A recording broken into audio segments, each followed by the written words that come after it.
అందుకనే మీరు ఇది చెప్తారు, జరుగుతున్నది కూడా అదే చెప్తారు, మీరు అది కోట్ చేస్తారని తెలుసు. కానీ నేను అందుకే ఒక మాట అన్నాను, బీజేపీ ఐడియాలజికల్గా ఒకటి పెట్టుకున్నది, ఎవరైనా పార్టీ వాళ్ళు పార్టీ మరి రావాలంటే రాజీనామా చేసి మళ్ళీ గెలిచి రావాలనేది ఏదో పెట్టుకున్నారు కదా.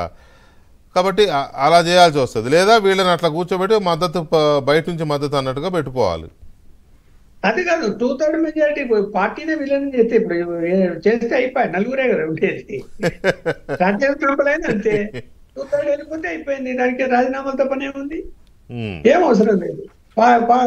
ఇప్పుడు తెలుగుదేశంలో ఉండేటువంటి రాజ్యసభలు పోయి నలుగురులో ముగ్గురు చేరితే అయిపోద్ది, పార్టీ విలీనమే మ్యాటర్. ఆ చట్టంలో మార్పు బీజేపీ తీసుకొస్తుంది, వాళ్ళు కూడా తేరు. వాళ్ళు కూడా అవకాశం ఉపయోగించుకుంటున్నారు, 10 ఏళ్ల నుంచి ఉపయోగించుకున్నారు, ఇంకా ఉపయోగించుకుంటారు. అంతే కదా, ఏమంటే మాకు లేదు కాబట్టి మేము అమెండ్మెంట్ తీసుకున్నామని చెప్తారు ఇప్పుడు వాళ్ళు. ఇంకా అందువల్ల జరిగింది జరుగుతుంది. కాకపోతే ఏంటి, ఈయన వెనక కేసులు తరుముకొస్తున్నవి. అవును, దాని మీద అతనికి ఇప్పుడు ఆందోళన ఉన్నది. ఆందోళన ఉన్నప్పుడు అతను అసెంబ్లీలోకి వచ్చి అడుగు పెట్టి ఎవరి ముఖము చూడలేడు. అలాగే మన గుంటూరు దగ్గర ప్యాలెస్, తాడేపల్లి ప్యాలెస్ లో కూడా ఉండలేడు. ఆయన మకాం బెంగళూరు లేకపోతే ఢిల్లీ,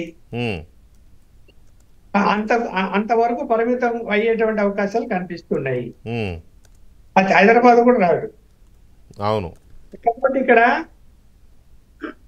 పార్టీని నడిపించేటువంటి నెక్స్ట్ స్టెప్ ఎవరు నడిపించాలి, ఇది తన అందుబాటులో అంటే తన అందుబాటులో ఉండడానికి ప్రయత్నాలు చేస్తాడు. ఇప్పుడు ముందులాగా లేడు, రండి మాట్లాడండి, అపాయింట్మెంట్లు ఇస్తున్నాడు, పోయేవాళ్ళు కలుస్తున్నారు.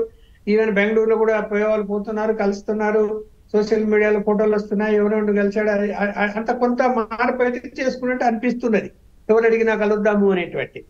కాకపోతే సెక్యూరిటీ పాయింట్ ఆఫ్ వ్యూలో జాగ్రత్తలు తీసుకొని కలుస్తాడు, ఊరికే కలవడైనా. ఇక్కడ మీకు ఇంకో విషయం చెప్పాల్సింది ఏమిటంటే, అవినాష్ రెడ్డి గారి విషయంలో అవినాష్ రెడ్డి గారు ఎందుకు ఒప్పుకోరు అన్నదానికి, ఒకసారి పార్లమెంట్ మెంబర్ అయిన తర్వాత మొన్న రెండోసారి అంటే 2019లో వివేకానంద రెడ్డికి సీట్ ఇవ్వాల్సింది.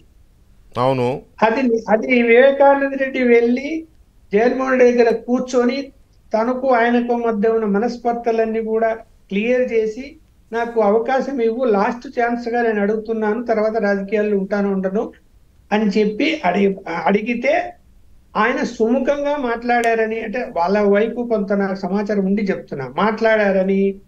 ఈ సమాచారం తెలిసిన వెంటనే అవినాష్ రెడ్డి, భాస్కర్ రెడ్డి, వాళ్ళ ఫ్యామిలీ మెంబర్స్ అంతా కూడా, అప్పుడు హైదరాబాద్ లో ఉండేవాడు కదా, ఆయన ఇంటికి పోయి, అది జగన్మోహన్ రెడ్డి ఇంటికి పోయి తీవ్రమైన ఒత్తిడి చేసి, ఇవ్వడానికి వీలు లేదు వివేకానంద రెడ్డికి అని తీవ్రమైన ఒత్తిడి కూడా చేశారు అన్నది కూడా సమాచారం ఉంది.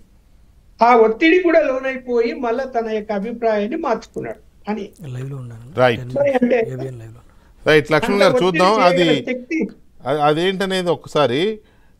మన తులసిరెడ్డి గారు,